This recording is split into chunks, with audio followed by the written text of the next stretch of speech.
your kid is happily asleep in their own cozy room, all snuggled up. Then fast forward to 2 a.m. and your kid is up and trying to climb into your bed. Well, why the heck does your kid keep waking up just to come sleep with you? They were fine in their own room. Now, whether your kid is really sneaky and sneaks into your bed without you knowing, or maybe you're just too tired to even deal with taking them back to their own room, let's look at why this is happening and the very first thing that you need to do to get it to stop.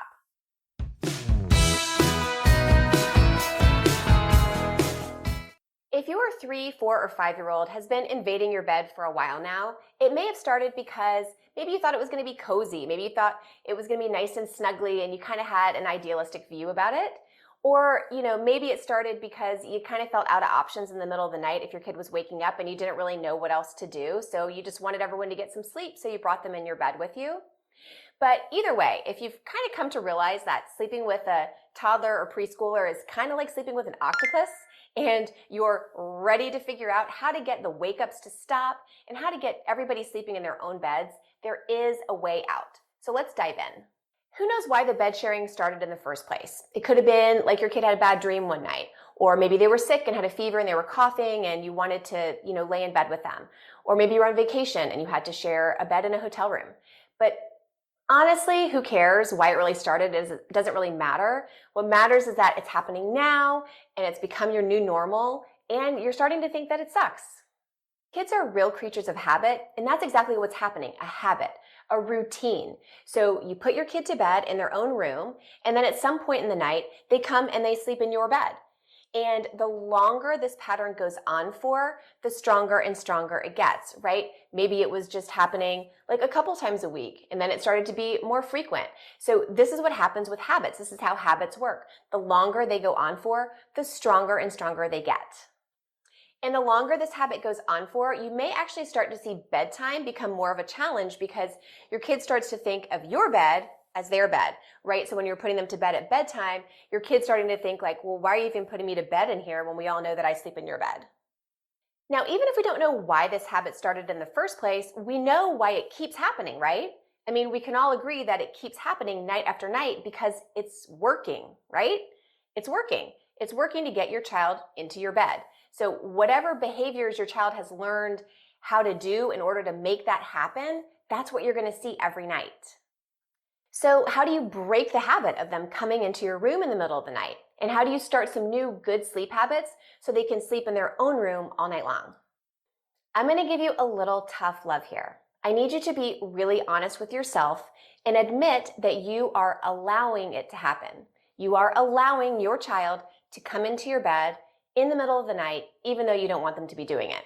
Now, no matter how kind of out of options you feel, or if you feel like you've tried everything and nothing's worked, I still need you to admit that in the moment, in the middle of the night, you are allowing them to come into your bed. Now, I'm not saying this to make you feel defensive or guilty or anything like that. I'm saying this to empower you, because once you can admit that you are part of this kind of habit loop that's going on in the middle of the night, and you're not an innocent bystander. You're not just like, oh, my kid's acting so crazy and keeps waking up, I don't know what's going on. You're not an innocent bystander. Once you can actually admit that you are letting them in your bed, then that means that you are part of the habit loop that's going on. Once you admit that you play a role in this, then that empowers you to be able to change it. Because once your child is not getting the desired response from you and is no longer allowed into your bed in the middle of the night, then they can learn a new way to sleep in their own room all night long. So you have to decide to do something different. And yes, that may mean that you're going to lose some sleep in the middle of the night while you're trying to fix things. But the process really shouldn't take longer than a few days, maybe a couple weeks, when you have a solid plan to get your kid comfortable sleeping in their own room. But if your kid knows they can come sleep in your bed in the middle of the night, that they're allowed to do that, then it will keep happening. I've been helping families for over 7 years, and I can promise you that. Let's look at how your child actually ends up in your bed in the middle of the night. Maybe you just open your eyes and your kid is like creepily standing there in the dark, Or, maybe they sneak into your bed. Maybe they literally like climb from the bottom of the bed under the covers and you don't even know they're there until you feel like a tiny foot wedged in your lower back in the morning. Or maybe you choose to bring them into your bed just to prevent or to stop some kind of nuclear meltdown, temper tantrum that's happening in the middle of the night. I mean, kids really have a way of getting what they want, huh? I hear from lots of parents who feel really hopeless if they've got a sneaky kid who crawls into the bed somehow in the middle of the night and the parents don't even notice that the kid is there until the morning. Now, okay, back to the tough love here for a second, but your kid is not Tom Cruise in Mission Impossible. All right? It's not that difficult to prevent someone from sneaking into your bed in the middle of the night. If you really wanted to stop this from happening and catch your kid in the act, it's not hard. You could lock your bedroom door. You could hang a bell on your bedroom door so that you could hear if the door opens. You could hang a bell on your kid's door so that you hear if their door opens. You could put a cheapo audio monitor in the hall so you could hear little footsteps coming down the hall. For $5 on Amazon, you can buy a motion detector to put outside of your bedroom door. There's a million ways to prevent this from happening, to stop, mini Tom Cruise in his tracks. Again, the first step here is admitting the role that you're playing. Maybe you're allowing your child to sneak in your bed in the middle of the night and kind of feeling hopeless about it because you don't know what else to do if you were to catch them coming into your bed in the middle of the night.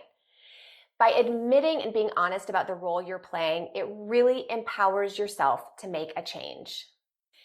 Now, if you've got a kid who cries or has tantrums and really melts down in the middle of the night in order to get into your bed, the first step here is also admitting, why it's happening is because it's working. It's working for them.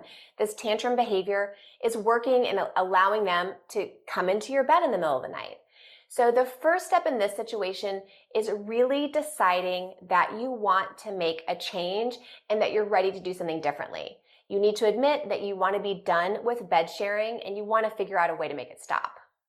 Now, once you make this commitment to yourself, there are many, many paths you can go down at this point. And the things to consider there are, your parenting style, your child's personality, what you may have tried in the past, how quickly you want this situation to end and how quickly you want everyone sleeping in their own rooms all night. If you have a co-parent who can help you, etc. There's lots of factors that kind of go into deciding, how to make a plan for the middle of the night. Now you can set up this process to move quickly where you can have your child sleeping in their own room from night number 1. Or you could set up the process to move a little bit more slowly. Maybe you make a pallet on the floor of your room and get your kid to sleep on the floor of your room instead of sleeping in bed with you as just a very first step to breaking the habit. Or maybe you go sleep in your kid's room, again, to try to break that habit of them getting up and coming into your room. There's lots of ways to go about setting up a new sleep plan that's going to be effective and, work well for you and your child. There's just really not a one-size-fits-all solution. So that's why the rest method that I created gives you choices. It's customizable. It walks you through making some decisions so that you're going to be setting up a sleep plan that is built just for your family so that it can really be successful.